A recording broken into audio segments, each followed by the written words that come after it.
découvre l'arrivée de Louis XIV et de Marie-Thérèse à Arras, un très beau tableau de Van der Velen, l'un des peintres préférés de Louis XIV, qui était chargé de l'accompagner dans ses campagnes militaires pour relever les hauts faits glorieux du roi et constituer ainsi une histoire du roi. Ce tableau nous permet aussi d'évoquer la conquête des Flandres par Louis XIV.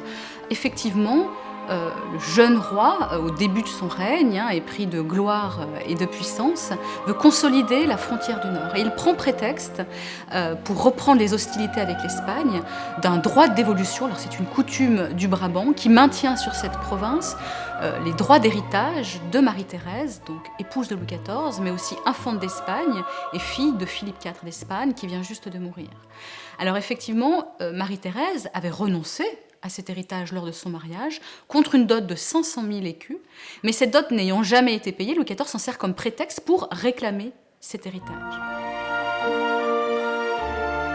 C'est bien en effet la reine, qui est donc le prétexte à la guerre, qui est peinte ici, au centre, dans le carrosse tiré par 6 chevaux blancs.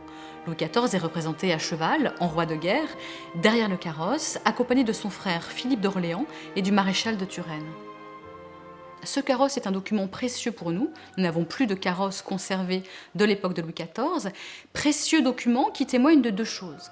D'une part, du luxe inouï que pouvaient avoir les grands carrosses d'apparat sous le règne de Louis XIV, des carrosses entièrement dorés et sculptés, alors que la plupart des véhicules, même les plus luxueux, n'étaient généralement ornés que de panneaux peints. Ici, les guirlandes de fleurs, les rinceaux, les poutilles, les 2 ailes entrelacées des portes du carrosse sont entièrement sculptées en bas-relief dans le bois et qui est entièrement doré, roue comprise. Et puis deuxième chose, ce carrosse témoigne des progrès de la carrosserie française sous le règne de Louis XIV et notamment de l'invention du grand carrosse moderne inventé dans les années 1665. Invention qui concerne 2 points précis. D'abord la caisse. Les caisses sont désormais entièrement fermées et vitrées. Elles ne sont plus ouvertes à mi-hauteur comme dans les anciens coches. Et deuxième chose, le train est muni d'une flèche axiale qui à l'avant est recourbée. En col de cygne, dit-on, les roues avant de petit diamètre passent sous ce col de cygne, ce qui permet d'augmenter le rayon de braquage de 30 à 90 degrés. C'est le progrès le plus important de toute l'histoire de la carrosserie française.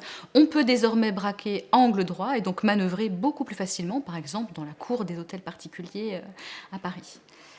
D'autres tableaux dans l'exposition nous montrent d'autres types de véhicules qui étaient utilisés sous le règne de Louis XIV, alors des véhicules plus ou moins rapides ou maniables, par exemple ces litières portées à dos d'animaux, ici des mulets, qui étaient très pratiques pour des terrains impraticables comme par exemple lors des campagnes militaires, des soufflets, des voitures à 2 roues couvertes d'une capote de cuir, très rapides, très légères et que les propriétaires aimaient à conduire eux-mêmes, ou bien ces carrosses coupées dont la longueur est réduite d'un tiers, ce qui donne une caisse beaucoup plus profilée et uniquement 2 places, comme peuvent l'être d'ailleurs les voitures coupées aujourd'hui, et qui sont d'autant plus maniables dans les rues étroites de Paris.